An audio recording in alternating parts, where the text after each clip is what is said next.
Well, folks, it happened. Georgia Senate runoff has now come and gone.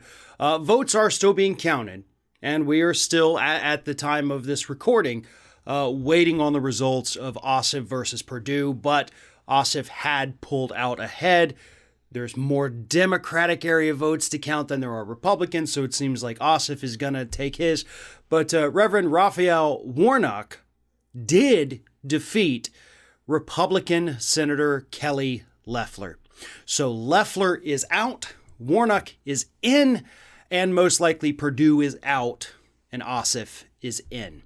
Which, of course, as we all know, would give the Democrats the advantage in the Senate. They would become the majority party with Kamala Harris as the tie-breaking vote, which unfortunately means that all eyes in the country for the next 2 years at least are going to be on Joe Manchin. Joe Manchin is the new Susan Collins. Joe Manchin is the new Lisa Murkowski.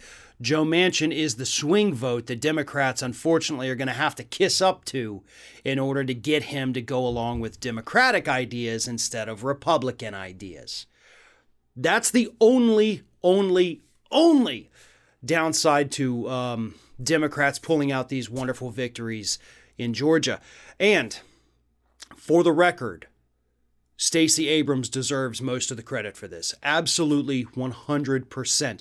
And I'm actually going to go in depth about what Stacey Abrams has done in Georgia in today's member exclusive video. So if you're a member, you can hear me explain exactly what she did and why she deserves so much credit. But just on the surface, if you're not a subscriber, please understand that I am giving most of the credit here to Stacey Abrams because she absolutely deserves it with the organizing and the activism that she has done there in the state of Georgia. She made this happen, just like she is the main reason Georgia flipped blue in the general election back in November.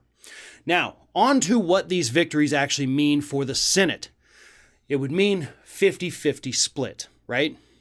It also means, by the way, Bernie Sanders becomes chairman of the Senate Budget Committee. That's pretty good. That's pretty dang good.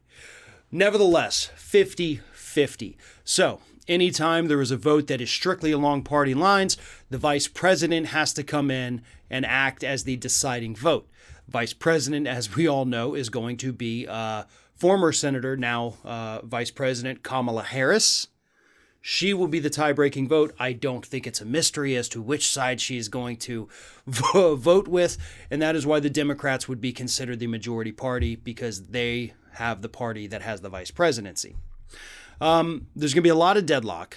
There's going to be a lot of obstruction on the Republican side because obviously the Democrats aren't even anywhere near the number needed to, for cloture votes, things like that. You know, they can get filibustered. They will get filibustered. Maybe they'll change the rules so they can avoid things like that and go with simple majority votes on certain issues. That would be wonderful. That would be a smart thing to do to end the filibuster.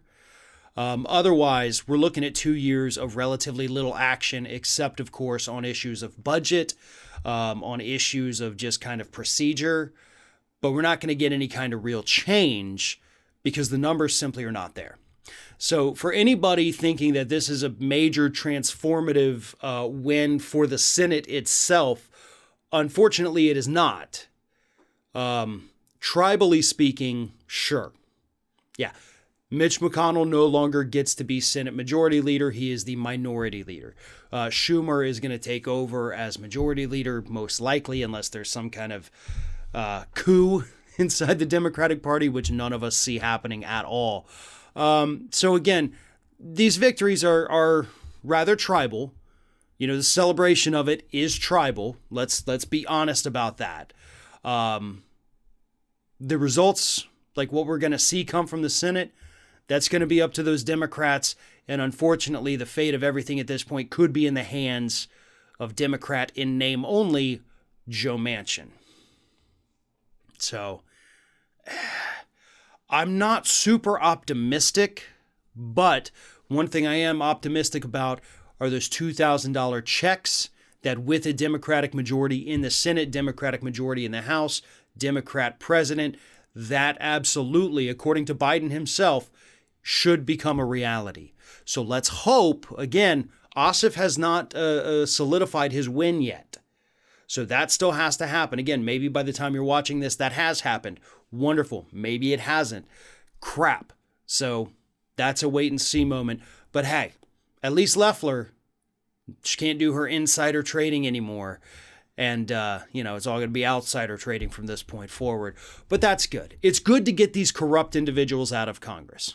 That is, the overall issue.